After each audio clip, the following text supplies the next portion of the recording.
আমি বসে বসে কাঁদতে লাগলাম। এই মেঘ কি সেই মেঘ যে আমাকে পাগলের মতো ভালোবাসত? মেঘকে আর কি দোষ দেব? আমি ওর সাথে যে ধরনের বিহেভ করেছি তাতে আমার সাথে ওইভাবে বিহেভ করার প্রশ্ন আসে না। ভালোবাসাও একটা সময় ঘৃণায় পরিণত হয়। আর আমি হয়তো মেঘকে সবসময় অবহেলা করে এসেছি, তার ভালোবাসাকে সবসময় প্রত্যাখ্যান করেছি। তার থেকে আমার এমনই বিহেভিয়ার হওয়া উচিত। সব দোষ আমার। আমি কেন ওকে এত ইগনোর করতাম? যদি ওর প্রপোজটা মেনে নিতাম তাহলে আজ আমার এই অবস্থা হতো না। না, আমি কাঁদবো না। আমার সাথে এমনটাই হওয়া উচিত। এটা আমার নিয়তি। আমাকে আমার মা বাবা কথা ভেবেই এগুলো মেনে নিতে হবে। আমি আবার ভালোবাসা দিয়ে একদিন না একদিন ঠিক ওর মনে আবার জায়গা করে নেব।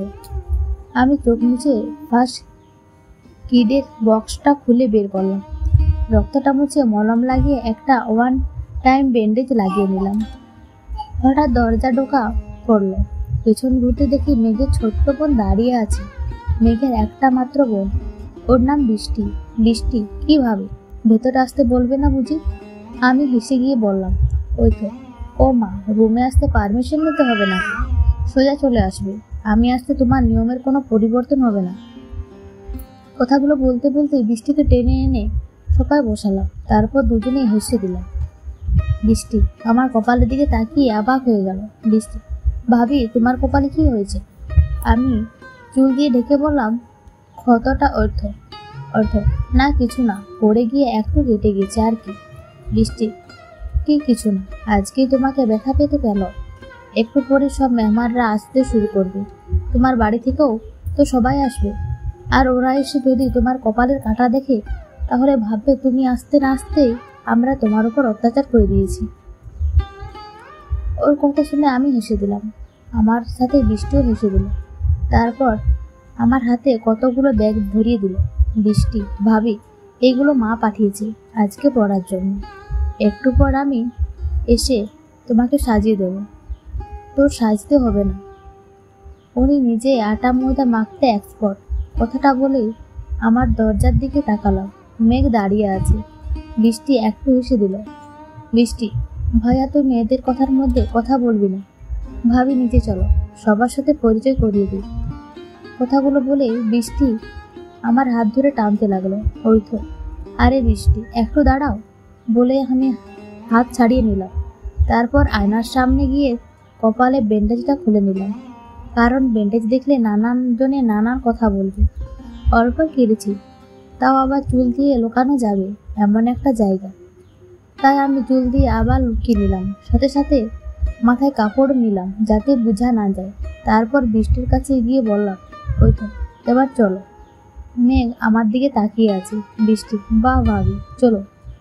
আমি নিচে নামতেই সবাই আমাকে ঘিরে ধরলো। বৃষ্টি সবার সাথে পরিচয় করিয়ে দিল। আর আমি সালাম করতে লাগলাম। উফ, এর মামা মামি চাচা চাচি কত মানুষ। সালাম করতে করতে আমার জীবন শেষ হয়ে যাবে রে। তবে মানুষগুলো খুবই ভালো, খুব মিশুক। এরই মধ্যে আমার শাশুড়ি চলে আসলেন। আমি ওনাকে সালাম করলাম।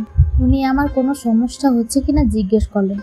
তারপর খাবার খাওয়ার জন্য টেবিলে বসিয়ে দিলেন। আমার সামনে চেয়ারটাতে মেঘ বসে আছে। বৃষ্টি আমার সাথে বসে খাচ্ছে। সবাই খাচ্ছে, কিন্তু আমার গলা দিয়ে তো খাবার নামছেই না। আব্বু আম্মু আর ভাইয়ের কথা মনে পড়ছে খুব। অল্প খেয়ে উঠে পড়লাম। নতুন বউ বলে নয়, আমার মন বলছে আমার বাড়িতে কিছু হয়েছে। আমি উঠে পড়তেই বৃষ্টিও উঠে পড়ে। আমি বৃষ্টিকে বললাম যে আমি একটু বাড়িতে কথা বলতে চাই। বৃষ্টিকে নিয়ে আমার রুমে চলে আসলাম। আম্মুকে কল দিলাম। ওই তো। হ্যালো আম্মু। আব্বু ফোন ধরলো। আম্মু, আব্বু, ওই তো, কেমন আছিস মা? ওই তো, ভালো আছি বাবা, তুমি কেমন আছো? আম্মু কেমন আছে? আব্বু, আমরা ভালোই আছি। ওই তো, আম্মু কোথায়? আম্মুর ফোন তুমি ধরলে কেন? আব্বু, তো তোর আম্মু একটু অসুস্থ। আমার চোখ দিয়ে পানি পড়তে লাগলো। আমি জানতাম একটু না অনেকটাই অসুস্থ। ওই তো, আমাকে বলোনি কেন? কখন হয়েছে এমন? কান্নার কারণে কথাই বলতে পারছি না। আমি কান্না করছি দেখে বৃষ্টি অবাক হয়ে গেল। সে আমার পাশে বসতে বলল, ভাবি কাঁদছো কেন? আমি তো কেঁদেই চলছি। আব্বু উপাস থেকে আমাকে বুঝালো যে আম্মু ঠিক আছে, একটু অসুস্থ হয়েছে। তারপর ফোন কেটে দিল। বৃষ্টি, ভাবি কি হয়েছে, কান্না করছো কেন? আমি বৃষ্টিকে জড়িয়ে ধরে আবার কেঁদে দিলাম। ওই তো আমরা আম্মু খুব অসুস্থ। বৃষ্টি, ভাবি দাঁড়াও, আমি আম্মুকে এক্ষুনি গিয়ে বলছি। বৃষ্টি উঠে চলে যেতে চাইলো। আমি বৃষ্টির হাত ধরে ফেললাম। আমি ওকে মাথা নেড়ে না করলাম এই কথা বলার জন্য। বৃষ্টি আমার পাশে বসে পড়ল। ভাবি, বৃষ্টি আমার দিকে তাকিয়ে থাকলো। আমি ওর দিকে তাকিয়ে আমার চোখের পানি মুছে ফেললাম। ওই তো দেখ, আজ এই বাড়িতেও একটা অনুষ্ঠান। এই কথা শুনলে সবার বলবে আমাকে চলে যাওয়ার জন্য, তাতে সবার মন খারাপ হবে। তার থেকে কাউকে না বলাই ভালো। বৃষ্টি আমাকে জড়িয়ে ধরলো। এর মধ্যে মেঘ রুমে ঢুকলো। বৃষ্টি, ভাবি তুমি এখানে থাকো, কেউ তোমাকে ডিস্টার্ব করবে না, আমি সবাই সামলে নেব। কথাগুলো বলেই আমার চোখ মুছে দিল বৃষ্টি, তারপর চলে গেল। মেঘ অনেকক্ষণ আমাকে দাঁড়িয়ে দাঁড়িয়ে দেখলো, তারপর আমার পাশে বসে একটা সিগারেট জ্বালিয়ে খেতে লাগলো। সিগারেটের ধোঁয়া আমার মুখের উপরে ছাড়তে লাগলো।